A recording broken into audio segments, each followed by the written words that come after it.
And did you hear?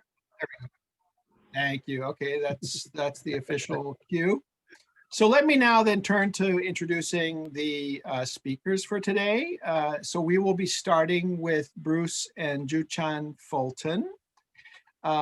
Bruce Fulton is a professor in the Department of Asian Studies, teaching Korean literature and Korean to English literary translation. And he and Juchan are the powerhouse translating team that have been churning out all kinds of translations of Korean fiction and let's see, other genres as well.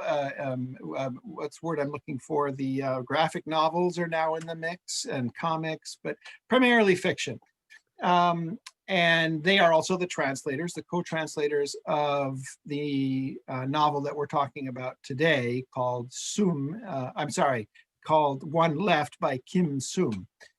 And so what's going to happen then is Bruce and Juchan Fulton will start things off, and then we will conclude with some remarks by Dr. Bonnie Oh, who wrote the preface to the translation that the Fultons have recently published.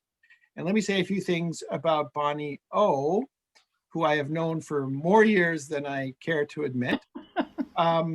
But Bonnie Oh did her PhD in East Asian history at the University of Chicago and started life as I guess an historian of China and especially of the Jesuits in China, but has moved in many other directions as well. Subsequent to that, she is retired now, retired as a distinguished professor of Korean studies at Georgetown University, where she also served as director of women's studies. And what I discovered recently through our friend Google is that in 2013, she published a childhood memoir called Phoenix in a Jade Bowl, which I believe refers to her name in Korean.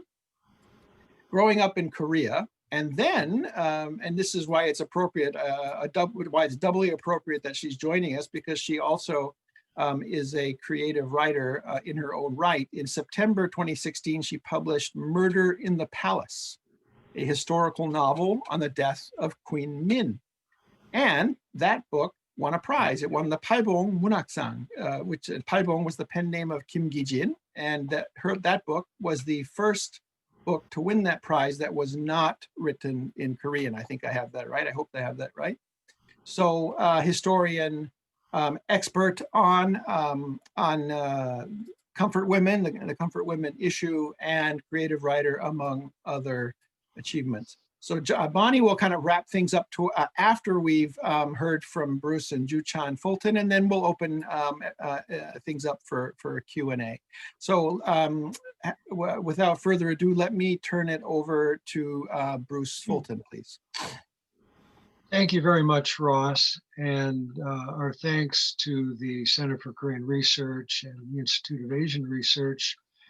And we are delighted to be able to see in person Professor Oh and also Professor Stetz, who have been a great source of inspiration for the translation of this novel by Kim Sum. I'm also happy to see so many of my students here, although, to be honest, I bribed them with class participation points for attending. But among those students are two who read One Left last year or last fall in my Modern Korean Novel Seminar course. And I'm happy to report that they and their classmates found One Left a very compelling work of literature. And so that's basically what I'm going to talk about. I'm going to talk about One Left as a work of literature, why we consider it important. And then Juchan will follow and describe the long and at times arduous process by which this book came to be published by the University of Washington Press. And then we thought we would offer a very short bilingual reading to give you a kind of a taste of Kim Sum.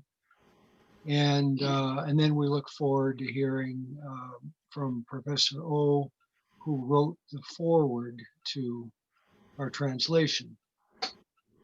So let me start by asking this. Most of us, as we grow up and learn about the history of the world, are exposed to large-scale historical outrages. How do we live with the knowledge of those events? Usually by conveniently consigning them to a distant corner of our memory, and we think of them as events including a great number of people. And it's only when we gain firsthand contact with the individuals who are affected by those events that we get a strong, realistic sense of the effects, the lasting effects, the trauma of these experiences. So most of us know, for example, the Diary of Anne Frank, which brought to life, to reality, for so many of us, the Holocaust. A few years ago, the summer of 2016, Chu Chan and I were fortunate to be taken by the poet Kim Soo-bok and his good wife to his ancestral home of Hamyang in South Gyeongsang province. And along the way, he took us to a recently created cemetery, a memorial park, where there are laid to rest the victims of a massacre during the Korean War, a massacre perpetrated by the National Police. And there we saw tombstones for each of the victims of that massacre. And on those tombstones were the names of the individuals and their years of birth and death. It struck me as we looked at those tombstones that the majority of the names were of a single clan, the Kang clan. And from the names, we could deduce that the majority of the victims were women and children. So this is an experience that brings to life so many of the historical catastrophes that have taken place on the Korean Peninsula. I'm also reminded of the Vietnam Memorial in Washington, D.C., designed and created by Maya Lin, in which are inscribed, that is actually etched in granite, the names and the dates of those who died during the Vietnam War. And so what Kim Soom is doing in One Left is etching in our memory the names, the lives, the experiences of the 200,000 plus girls, which is what most of them are, when they were taken from their ancestral homes in the late 1930s and early 1940s and coerced into indentured sexual servitude. The triumph of this book is that although it is a novel, it's a work of fiction, what Kim Soom has done is to rigorously research the oral testimonies of the surviving comfort women, the ones who reported, the ones who registered, to the extent that in the flashbacks, which constitute perhaps somewhat over one half of the narrative, she has attached 300 endnotes, by which she cites many of the details in the flashbacks which take place at a comfort station in Manchuria.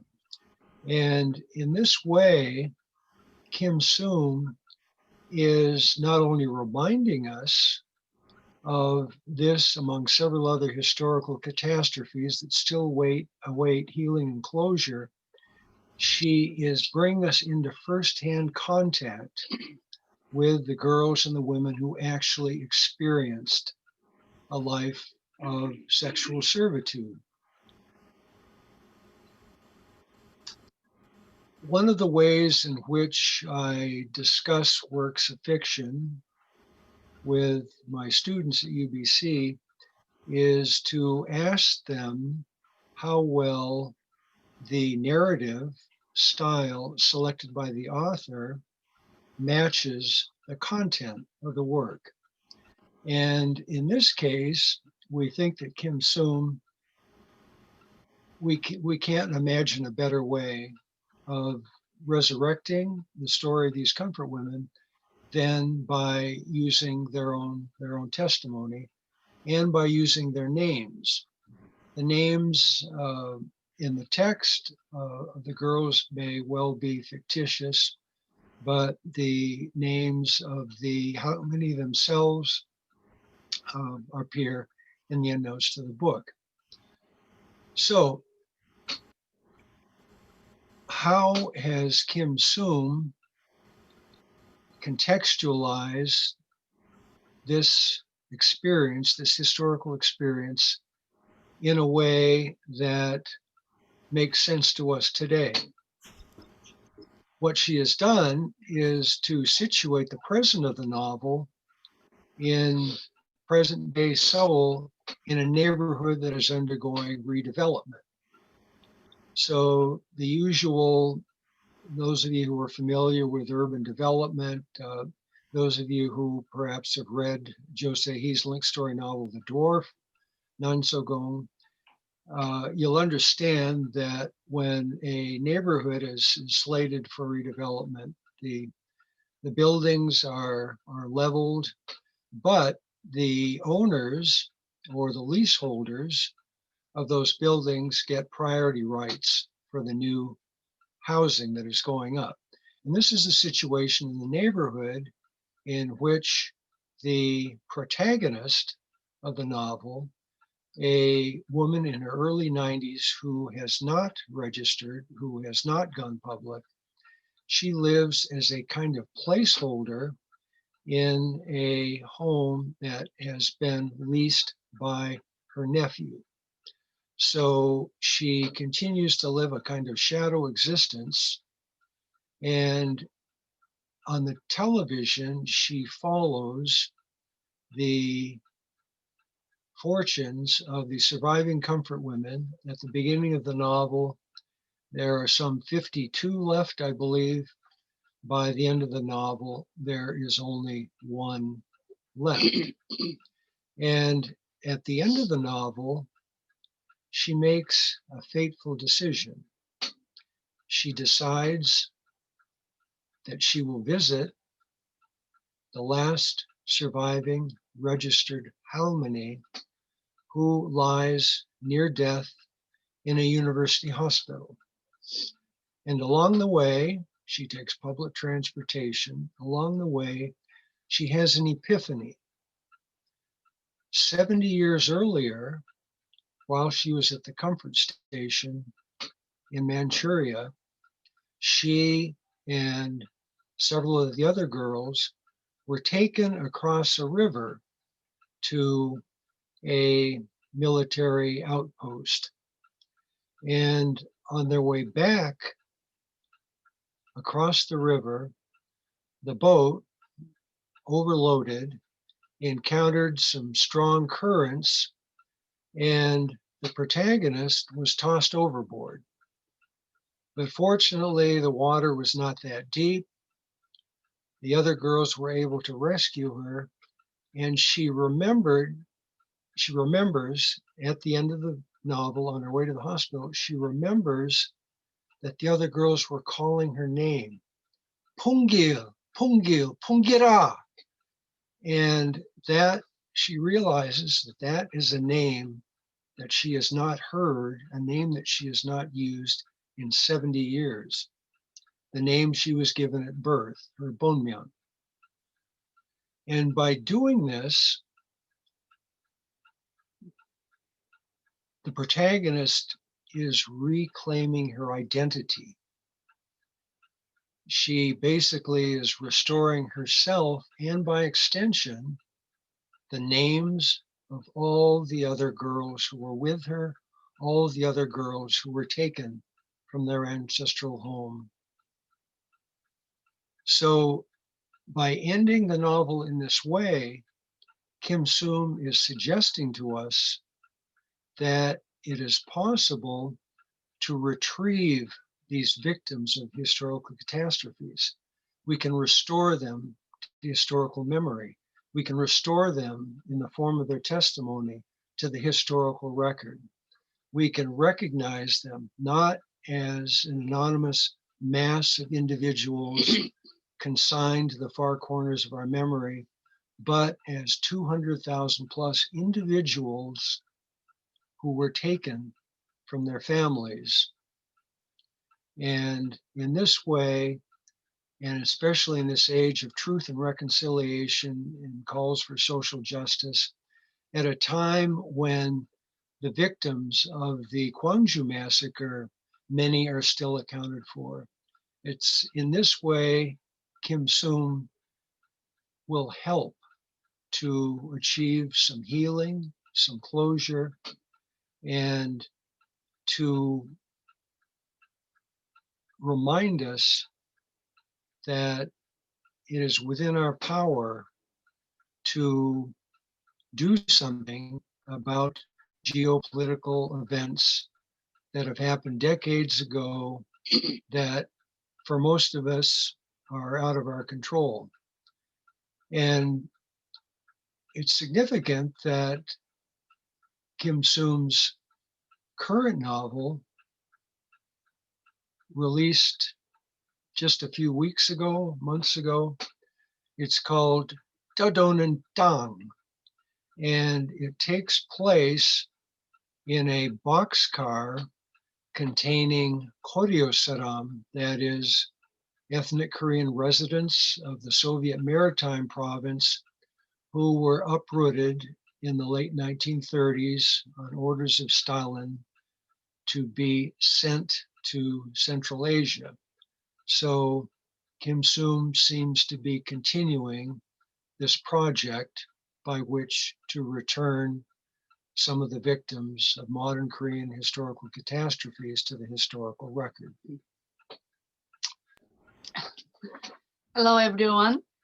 I took 4 allergy pills, so Bruce's words is like a jajanga lullaby to me. I hope I can do good service to you.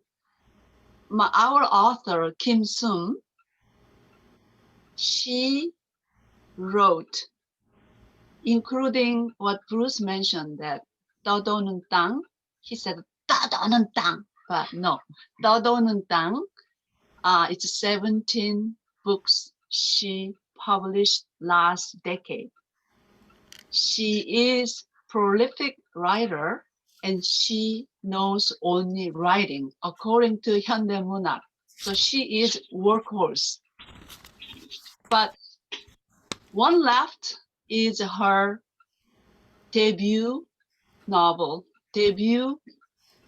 in English. And we are very happy to introduce Kim Sum to you.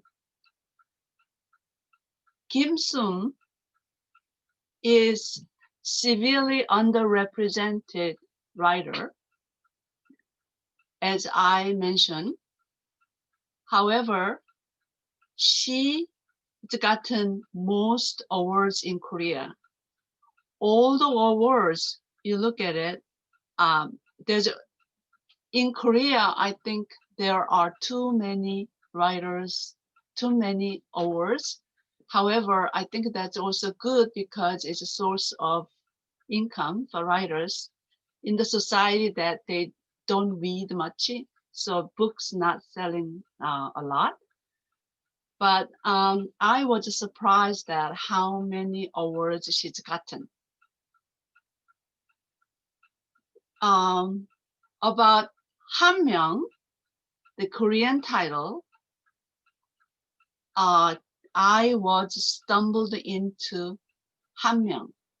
because 2017, I was reading Kim Sum's work, and I was astonished that how come a writer not quite 40 years old, she could write about 350 pages of what happened during 4 hours in the afternoon with the conflict between mother-in-law and daughter-in-law. That's a quite different writer, I thought. And then I got to see a book. It's 800 pages long. It's about Korean traditional seamstresses. Kim Sum is another Jo Jung-nae. She is into very much research, which is quite different among Korean writers. She started writing about, individuals and then societies. And then she started moving on to history and roots. And that's why she wrote L's 운동화, L's sneaker. The story is about Lee Han-yeol's sneaker, missing one sneaker somewhere, but they found a second pair, and they were into restoring the sneaker. She was actually taking classes, and she decided from that point on, she need to restore an object, and same time, she wanna restore human, which is comfort woman. And it's almost same time restoring human and restoring thing. It started same year around 2015 and 16. Her quest about comfort woman and legacy started one day. She was asking herself, what is going to happen when all these comfort women harmonies passed away? Who's going to write a story? And I've got to get busy writing about them. And she wrote 2014 short story, which brought her Isang Prize. That is 뿌리 이야기. She introduced very little of comfort woman harmony in that story. And then she started writing about 한명. 2016, she published between 뿌리 이야기 and 한명.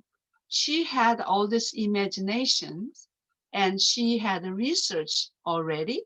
However, she had to really wait for the moment of possessed herself about writing, because it was such a difficult and very touchy subject. She did not want hurt anyone. She want to make sure that she is bringing them up with dignity. Her message to us and to you is, think all this harmony, comfort women ladies are your own, like your mom, or can be neighbors or somebody you ran into, but try to do good for their cause. They happen to be in a wrong time and wrong place.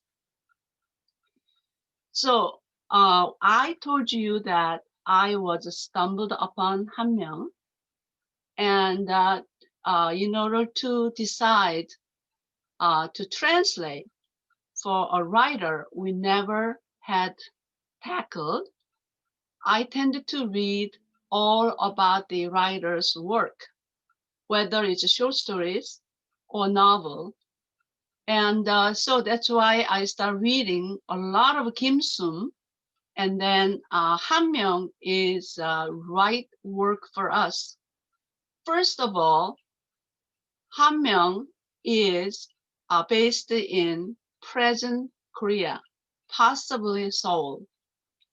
And number two is, of course, it's the first Korean novel written by Korean author about comfort women and their legacy. And number four, it's a happy ending.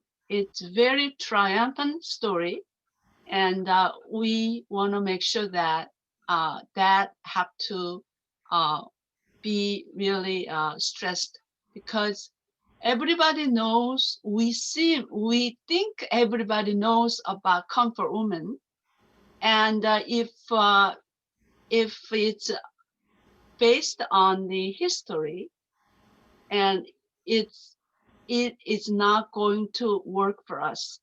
We want something to be happy about it, and that's the biggest reason to choose this one.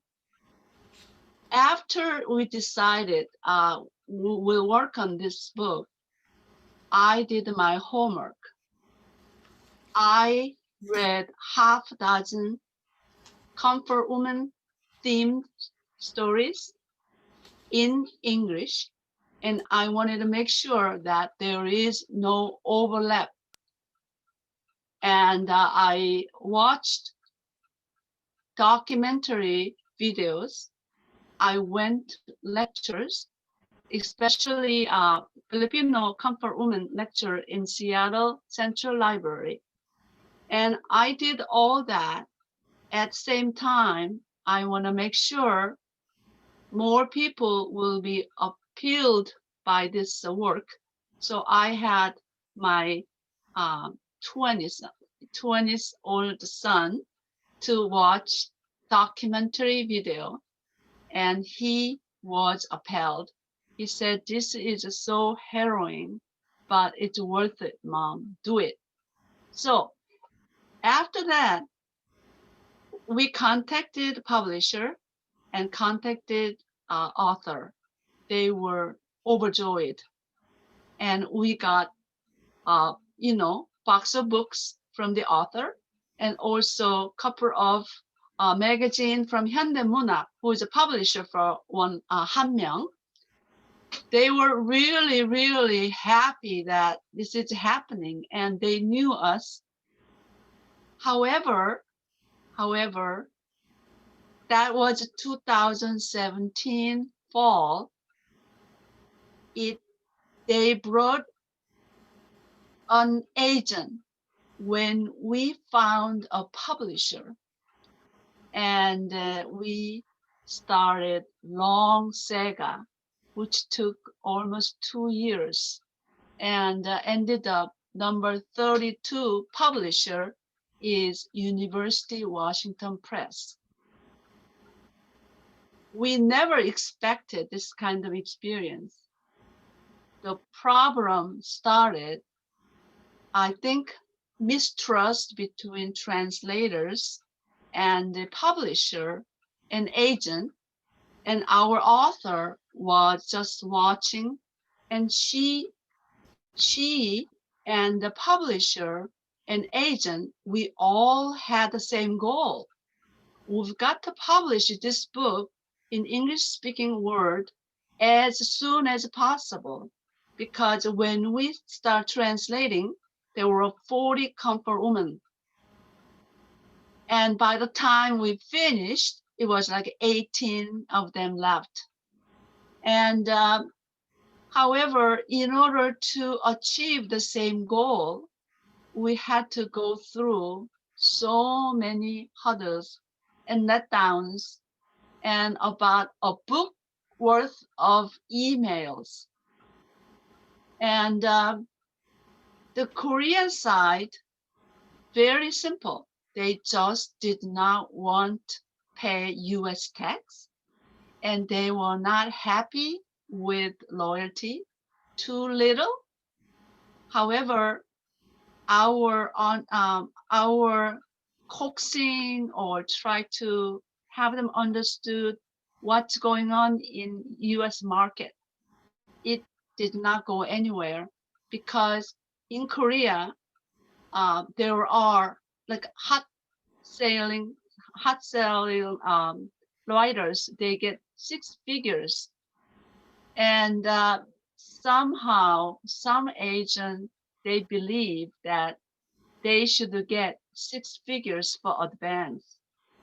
Very, very misinformed society.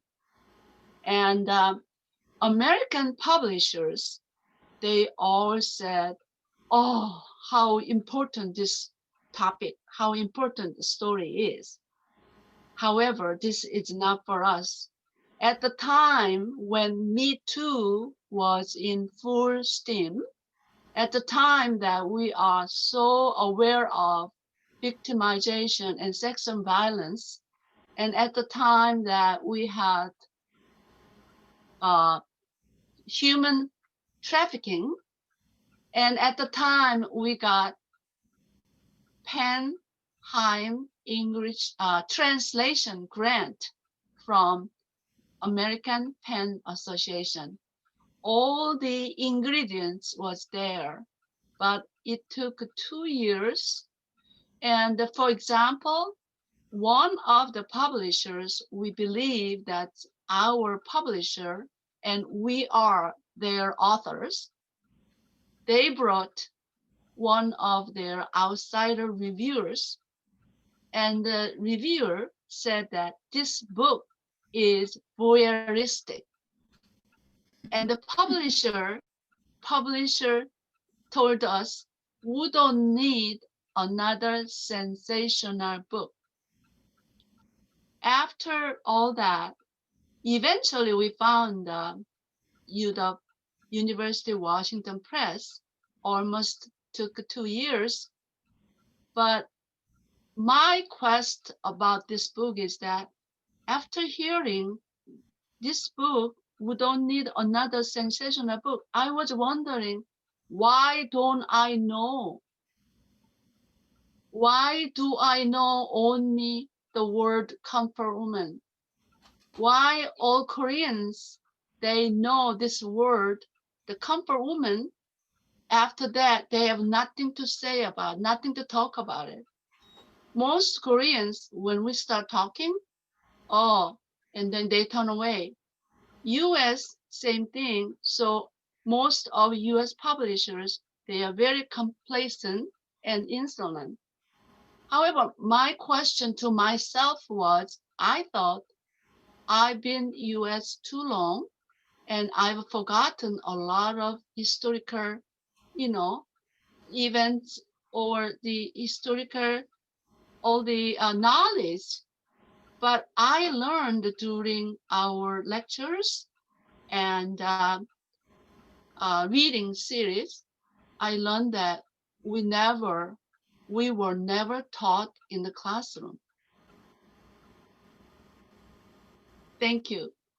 And I hope we all do what Kim Sung asked us to do. Please spread the words about these ladies. If I might add, some of you might be wondering what was the solution to this impasse that we had. So the publisher that originally accepted the translation for publication was the University of Hawaii Press. But because of the tax issue, that fell through. And even after we had secured the University of Washington Press, there was an impasse about how the proceeds, the advance, the royalties were going to be divided. And it was not until Ju Chan and I met face to face in Seoul in the fall of 2019 with author Kim Sum and her agent that we were able to discuss our shared interest in seeing our translation published. And finally, mustering up my best Korean, I reminded them of the Korean word haeneda, which means to make something happen. And I said, 우리는 해낼 마음으로 하자. And that seemed to do the trick. So that's the saga of the road to publication of our translation. And if you will indulge us, we'd like to read a very short passage from not only from the original, but from our translation that gives us an idea of how important solidarity was. And I mention this because, believe it or not, it was not until the early 1970s with works like Hwang Sa-gyung's Gekchi that we see a commitment among the Minjun, the people, to trusting each other instead of always being divided. But we see some very eloquent representations of the solidarity among these girls at the comfort station. And the passage that I'll read a slightly longer passage. It shows beyond a doubt that these girls were not prostitutes, they were indentured sexual servants. I'll read a short section, and this is the power of Kim Sum's writing. Kim Sum is very powerful. At the same time, she writes very poetically and very beautifully. And same time, she has all this imagination. And I chose this one because the girls, they are in tender age, and they have nothing except themselves and their friends. And in the most harrowing human, situation, inhabitant, and these girls, upon their loved one died of sickness, and they make her as beautiful as possible and sending her off to the next world. So I chose this one, and I hope Bruce read very briefly. This is the ending of Bruce's reading, so very short. 동숙 언니가 죽었어. 애순이 울면서 동숙 언니의 방에서 나왔다. 금복 언니는 동숙 언니가 가지고 있던 옷들 중 가장 성한 옷을 찾아 동숙 언니에게 입혔다. 동숙 언니의 가지런하고 기다란 속눈썹들이 시계 초침처럼 떨리고 있어서 그녀는 동숙 언니가 살아있는 게 아닌가 싶었다. 꽃이 없어서 소녀들은 저마다 입김으로 크고 작은 꽃을 피워 동숙 언니를 장식했다. 수옥 언니의 잎이 벌어질 때마다 뻐드렁니가 쑥 튀어나오면서 고춧꽃 같은 꽃이 서너 송이 피어났다. 연순과 해금의 입김이 어우러져 목단화를 피웠다. 금복 언니는 동숙 언니의 얼굴 바로 위에서 불도화처럼 커다란 꽃을 힘겹게 피우고 있었다. One day, Tongsuk Ani coughed up blood, the deep red color of wild strawberries. Her face turned ashen, and the next the girls knew she was having trouble walking. The girls whispered among themselves that she'd come down with lung disease. Tongsuk Ani's cough got worse, but still, Haha, that is the madam at the comfort station, made her take soldiers. But after she coughed blood while taking a soldier, Haha turned the nameplate on her door backside out. And to make sure the other girls would not catch her disease, Haha prevented them from visiting her. From time to time, the girls could hear Tongsuk Ani coughing her lungs out, and all day long her room bore a somber chill along with a bloody stink. The girls would peep into Tongsuk Ani's room whenever Haha was not looking. The frosts arrived and Tongsuk Ani's condition deteriorated rapidly. Kumbok Ani stopped to see Haha on her way to the wash area with a tin wash basin containing a bloody towel from Tongsuk Ani's room. Can't you send her home? I'm not sending her anywhere until she pays off her debt. Even while Tongsuk Oni's was coughing the last of her lifeblood, her debt continued to swell like a cocoon spun by a silkworm. Can't I pay it off for her? Do you have any idea how much you owe us? You pay off your debt first, and then I'll listen to you. And with that, Haha turned and disappeared. Even an imminent death would not make her more generous. An officer on horseback arrived in the middle of the night to find her in bed weeping, her referring to our nameless narrator, our protagonist, rather. After he'd fallen asleep, she left to go to the toilet. Along the way, and shivering with cold, she looked into Tongsuk Oni's room. Kumbok Oni was at Tongsuk Oni's bedside, watching over her. Eerie moonlight filtered through the ice-glazed window. The station was tranquil, as if everyone was gone and only the three of them were left. Not even the sound of breathing could be heard from Chunhee Oni's room across the way, where earlier, around midnight, a bestial wail had escaped as if she were being taken to a slaughterhouse. Rubbing the instep of her frozen foot against the back of her other leg, she gazed at Tongsuk Oni's brazier. Amid the white ash, a single coal glowed faintly, looking to her like the heart of a dying hare left unnoticed among the spent coals. The least she could do was give Tongsuk Oni some coal, but she had none. She had the elusive sensation that the air in the room was changing along with the waning of the glow. Over Kumbuk Oni's shoulder, she could see Tongsuk Oni's face. It was devoid of expression. Kumbuk Oni reached out and caressed the expressionless face. The bloody stench from the room was painfully nauseating and forced her to stifle her breathing. You should get some sleep, Onni, she managed to say. You're right. But now she was combing Tongsuk Oni's hair with her fingers, like a mother sending off a daughter at daybreak to her new in-laws in a far-off place. Tongsuk Onni, who had just now dropped off to sleep, never woke up.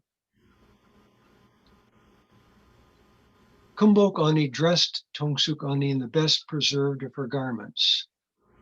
Tongsuk Oni's long eyelashes seemed to twitch faintly like the second hand of a clock.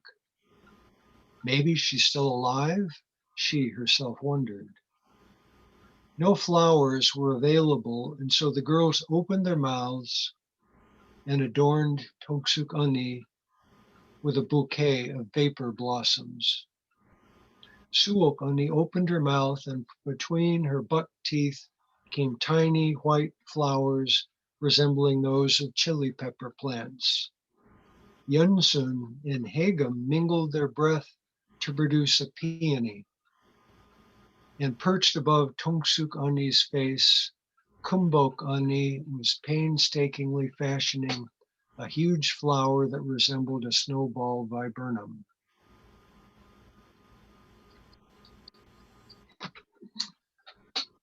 And now it's our great privilege to turn the screen over to Professor O. Actually,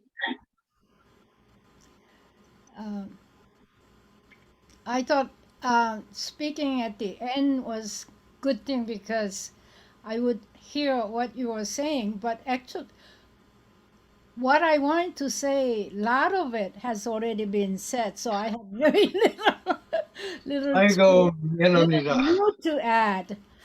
But anyway, extensive knowledge of the Fultons and their translation work. It is so well known, and you've done a lot of research to translate one item, and I'm extremely impressed with that. Thank you so much. And thank you, Dr. Ross King, for holding this event. Actually, there were other book talks in some other universities. For example, in GW did that, and they only featured Ju Chan and Bruce Fulton, and did not ask me to make any comments. So I just listened to and attended a webinar. Anyway, my comments are very short, and I would not repeat what Dr. Fulton already said. But and these are some of the comments I had thought about, and I will just go over it. Later this year, August 14th, will be the 30th anniversary when Kim Il-sung shocked the world by telling the world that she had been a comfort woman for the Japanese military during the Pacific War.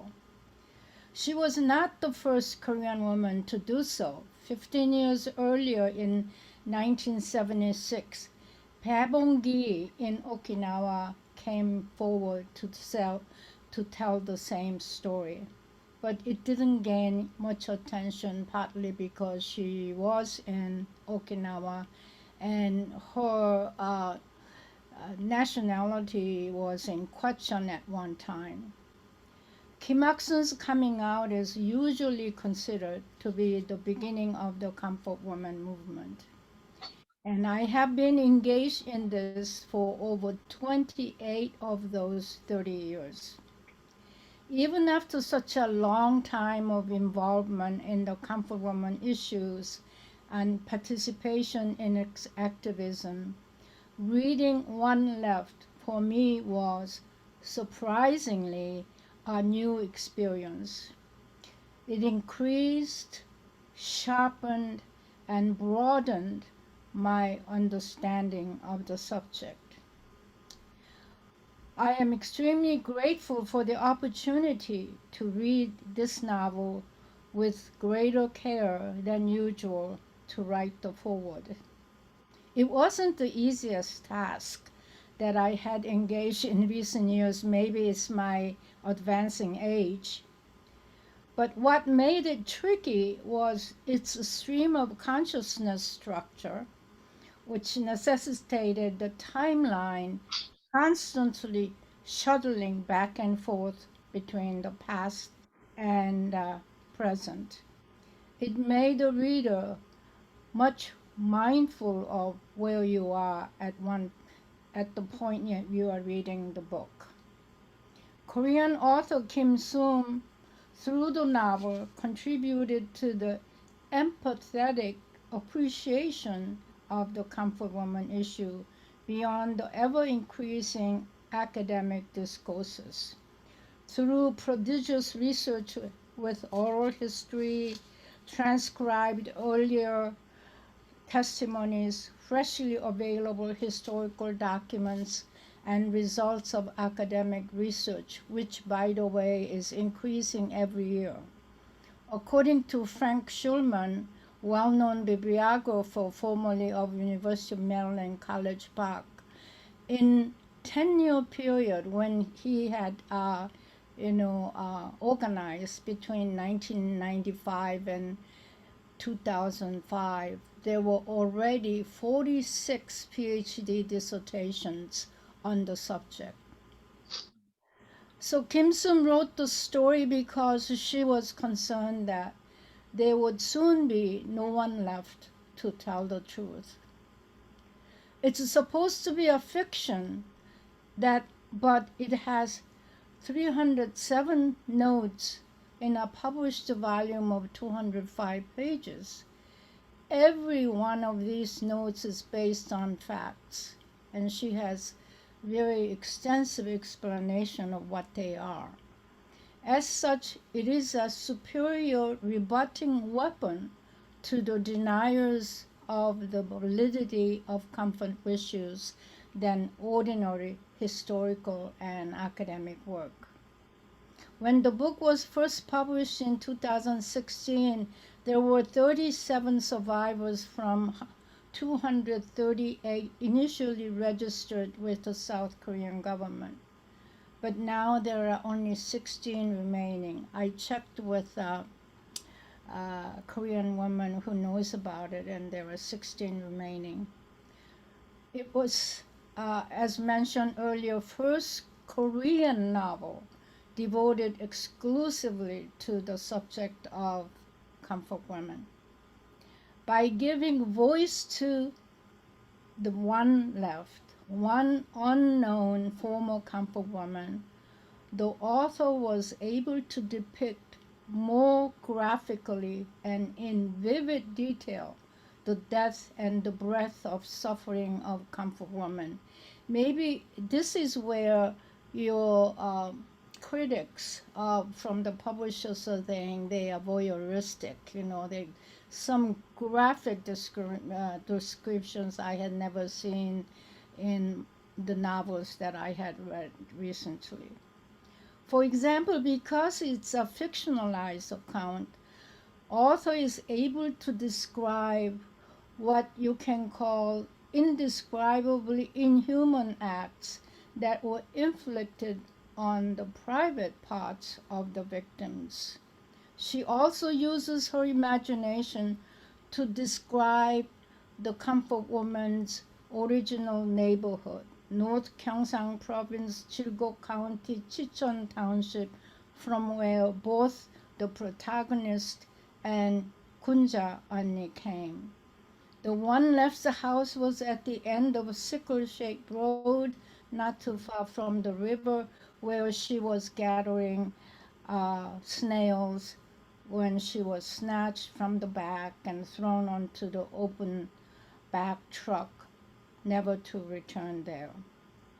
Perhaps most importantly, the fictionalized account allows the protagonist to think out loud, articulate, articulate through the writer's words and expand their fanciful thinking.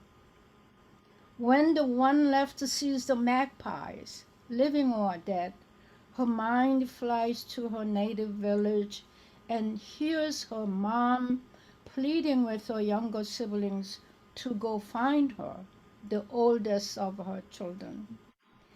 As she indulges in this fanciful world to listen to her mom's voice, she remembers her real name also, and Pungil, and she thought she heard her mom's calling her.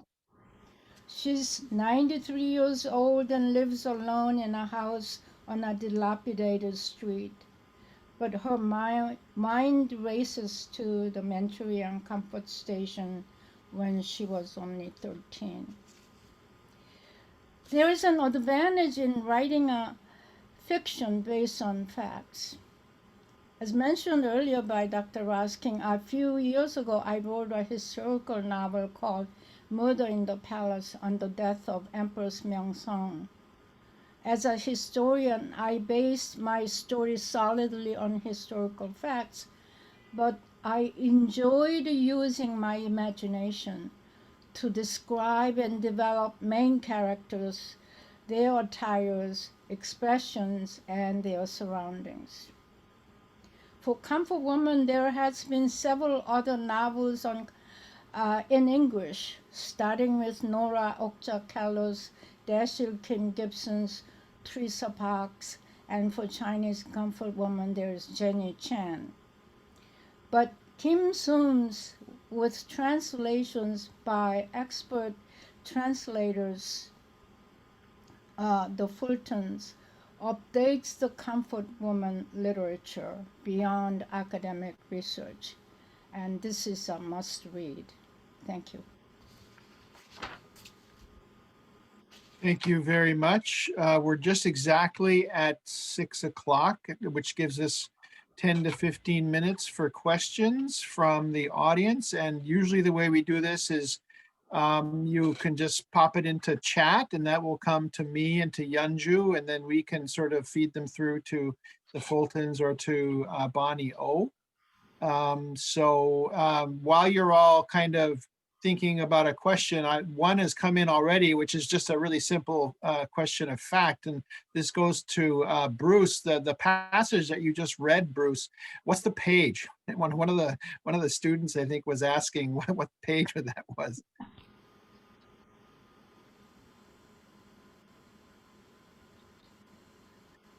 Starts on page 77. No, yeah, 77. And in the English, obviously, right? Yeah, in the Yeah. English. So anyway, the floor is open for questions or comments. And in fact, I guess everybody's muted, but it's a small enough group where if people wanted to just pipe up in person, I think that's also fine, and just turn off your mic. But if you do so, then please turn on your camera. Oh, Margaret, please. Hi, this is so wonderful to be here and to see this event and to see all of you. I should out myself and say that I was at one point one of the outside readers for University of Hawaii Press, and I certainly did not use the word voyeuristic. I was extremely enthusiastic about that novel being published, and I was terribly disappointed when nothing happened. And I wondered for a long time, where was it? So it was really exciting to find that University of Washington Press was publishing it. The main comment that I had as a reviewer was that it needed some kind of preface or forward to set it in a proper historical context. And of course, nobody could be a better person to do that than Professor O. So this was just marvelous that this happened. And I just wanted to express my gratitude to all of you and to congratulate you on doing something so important. Thank you so much. Thank you. That means a lot to us, Margaret. I think one of the great satisfactions of a project like this, despite the tendency of some to think that this book is an example of Japan bashing, is nothing of the sort. And we think that a project like this has great potential for enhancing the capacity of all of us for empathy. And this is especially important when to someone like myself, who teaches modern Korean literature in the classroom and contends, as you probably heard, with the stereotype of much of modern Korean fiction being dismal or gloomy or tragic. Yes, there is a great deal of tragedy. This narrative is very disturbing in some sense, but it has the capacity to bring us together in a quest for healing. And this is something that's going on not only in Korea, but all over the world. And I can't tell you how important it is to have, no, we did not know you were an outside reader for the University of Hawaii Press. The reader that Ju Chan mentioned was for Columbia University Press. We are not supposed to. Oh, that's right. We're not supposed to bash a publisher. We're not supposed to say. Okay. But thank you so much, Margaret. Bonnie's got a question. I have related comment to mention. I was initially approached by University of Hawaii Press, would you write a forward to this? And they sent online text. And then like 3 months passed. Oh, I don't think we can publish, so forget about it. And then there was one other press, whose name I forgot. So University of Washington was the third party who contacted me to write. So that took, I think, a whole year, about 3 or 4 months intervals in between. So I'm not surprised to hear Ju Chan and Bruce that it was 30-some presses before University of Washington said okay, because you two was too nice not to mention it, But behind this, I and Margaret know so well. It's Japan spending more than $500 million to pressure on these presses, and we know so much about it because I'm involved in the statues, erecting statues in Chicago. We had the statue brought from Japan 5 years ago. It's still sitting in the warehouse collecting dust. But right now, of course, it's pandemic and we can't do anything. But 4 years it was in the storage house because the Japanese economic interests put pressure on any municipality who would dare put that on their land. We had the same issue here in Vancouver, in Burnaby. Yeah, exactly the same issue. But There are 3 English Japanese newspapers printed in New York. There is none such Korean English paper out. One of the Japanese paper, Japan Today, has a lot of bloggers doing Korean bashing. Koreans grow up, you still like babies whining, all that, just lines of that. This project really crushed us one point during all this money talk, and you know, it's all eventually it's about money. Eventually about money. Too little royalties, and they don't want to pay tax, whatever. We were so mentally, physically sick. We couldn't sleep. Of all or of work, we didn't get translation grant, of course, out of our passion, heart, we did that. And here, these people are really bitching about these little petty things when harmony is dying slowly. And we're talking about just basic US tax they don't want to pay. They want to just pay in Korean. Just basic ones. You lose interest of working on Korean literature.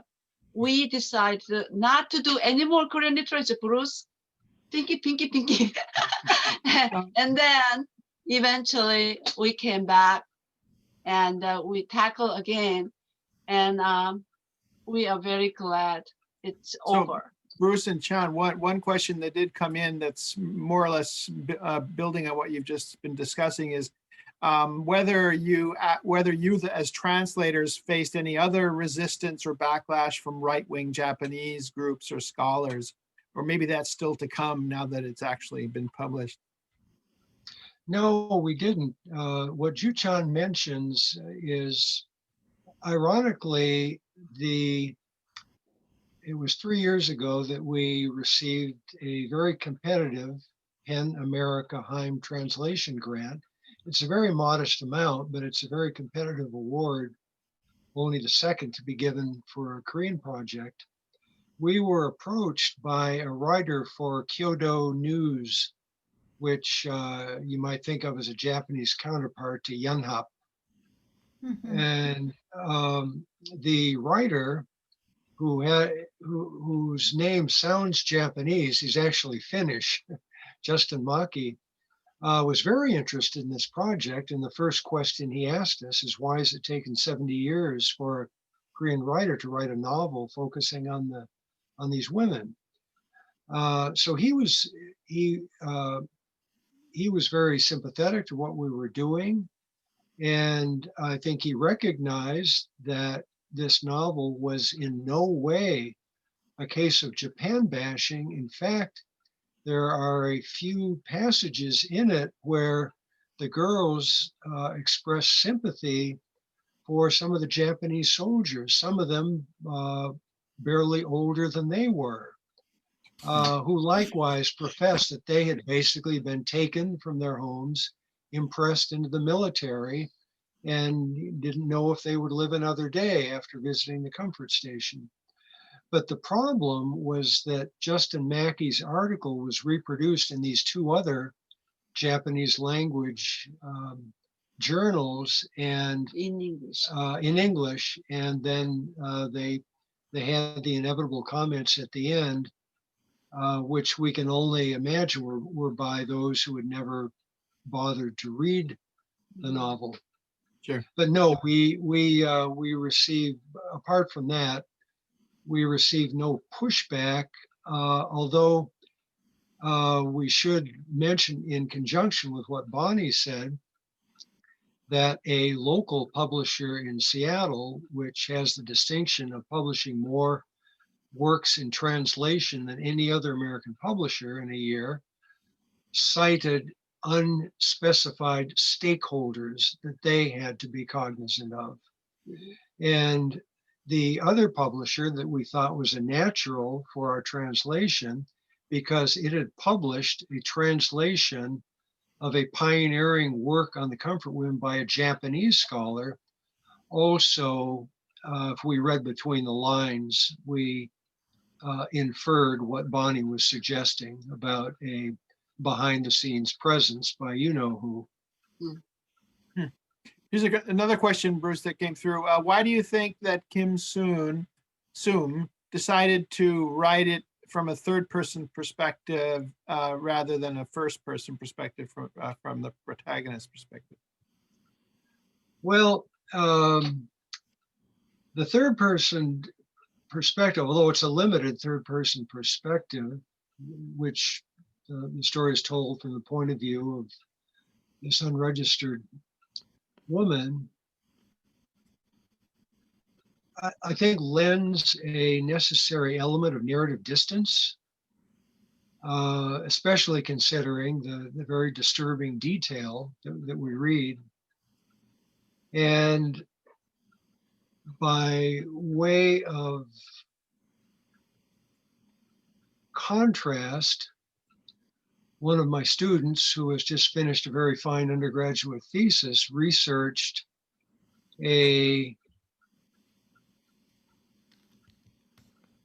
I believe it was a graphic novel that is based on the life of one of the Helmini, and Grass. it that seems more, I can't remember if it's a limited third-person narrative or first-person narrative, but my student's understanding, and mine as well, was that this limited the scope of the narrative, and instead of reading by extension from the protagonist's one left's decision at the end of the novel to go public, we are kind of left, I think, within the interior landscape of this one individual. So I think that the third person narrative, albeit limited, gives us a little more objectivity, a little more breadth of vision. Any other questions from the floor, the virtual floor? Bonnie? Can I add to what Bruce had already said?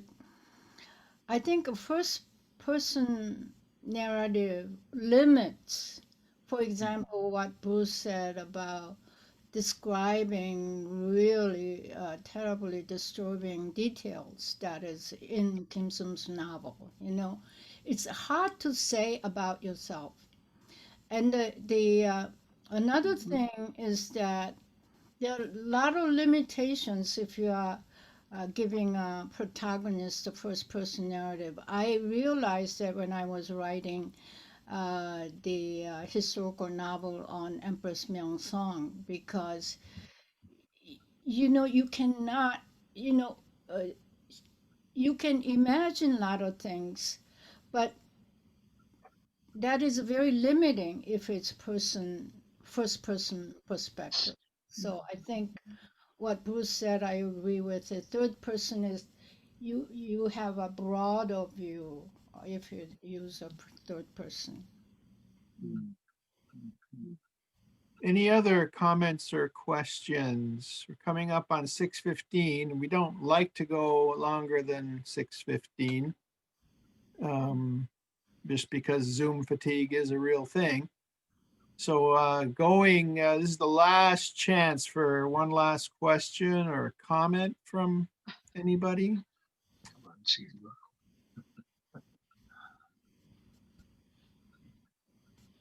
Then let me ask one real quick to the translators. Bruce and Chan, I'm really intrigued by this notion. I haven't seen the book yet, so and this is asked out of ignorance, but this idea that you've got a fictional narrative and then you've got these essentially historically based notes. And so first of all, I assume you translated the notes as well, right? I mean, those are part of it. Yeah. And so what other kind of parallels are there for that kind of a generic twist on just a regular novel where you embed these essentially research-based or archival type notes, and they're at the back of the book, or they're not footnotes, Yeah. right? Yeah, they're at the back of the book.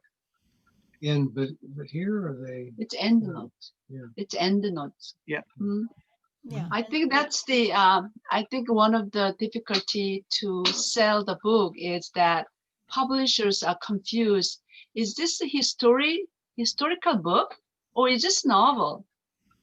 And so they were debating, for example, the first publisher, we want to go big, and it has every ingredient to go to the biggest commercial publisher. So we went to Amazon, and they slaved us for 6 months, bring this, bring that, do this, do that. And eventually their decision is, this have to go to academic publisher. And the number 2 was academic publisher. Number 3 was University Hawaii Press. All 3 publishers same time. Number 2, academic publisher said, oh no, this have to go to commercial publisher. Okay. So we were being ping pong back and forth, and that was very hard. But same time, the US publishers didn't know which way they should go. And another difficulty is because it's graphic scenes, which comes little at a time, not many places, a few places. And that's another question that we had, is that somebody actually asked, for us, we had no doubt. We don't want to have a Korean cosmetic surgery for this graphic description of body parts. It had to be told truthfully. No surgery here, okay? So Bruce and I had no problem, but it doesn't come a lot, just a little dose, few times. And when we had a problem with the publisher, finding publisher, we were debating, should we talk to author to drop the endnotes? No, this is the soul of the book. Right. No way. So we just stick Right. with it. No way. Yeah. All right. One of the books that Kim Sum cites in the end, the title itself, I think, speaks volumes. The title of this collection of oral testimonies is Talinayo. Can you hear us? Can you hear us? Think about that. Mm. But to answer your question about, do I know of any counterpart works of fiction that have a lot of apparatus, if you will. Mhm. I can't think off the top of my head of any, but not uncommonly you will find in a Jakawi Mal at the end of the Korean book an explanation of whatever sources or whatever research an author might have consulted. Mm. Well, But I'll be this. curious to see this novel about the deportation of the Soviet Koreans, because I mean, in theory, for her to really do the research on that properly, she will need to know Russian, and I don't know if that's something she's got. Yeah, it's remarkable. For she is only 40s, and her researchship is another Jo Jung-rae. It's unbelievable as a Korean writer. She wrote that 떠도는 땅, and that will be volume 1. And volume 2, she will visit Kazakhstan and their area, and then she will do research and then see how they brought up their life there. Very, very impressive. Well, And I guess- she wrote 3 more books about comfort women. So total 4 books about comfort women. My goodness. Okay, well, we're at 6:20, so I think we should wrap things up here. So let me just close by thanking Bruce and Chan Fulton once again, and also Bonnie O. It's really great to catch up with Professor O after a few years. Thank you all for joining us. That concludes the evening. And Bonnie, please don't go away. We have some admin to talk. And yeah, thanks everybody. We'll see you. I hope to see you at the next one, which I announced it earlier and now I've forgotten. I think it's the 29th, 29. which is Gina Kim. So thanks everybody.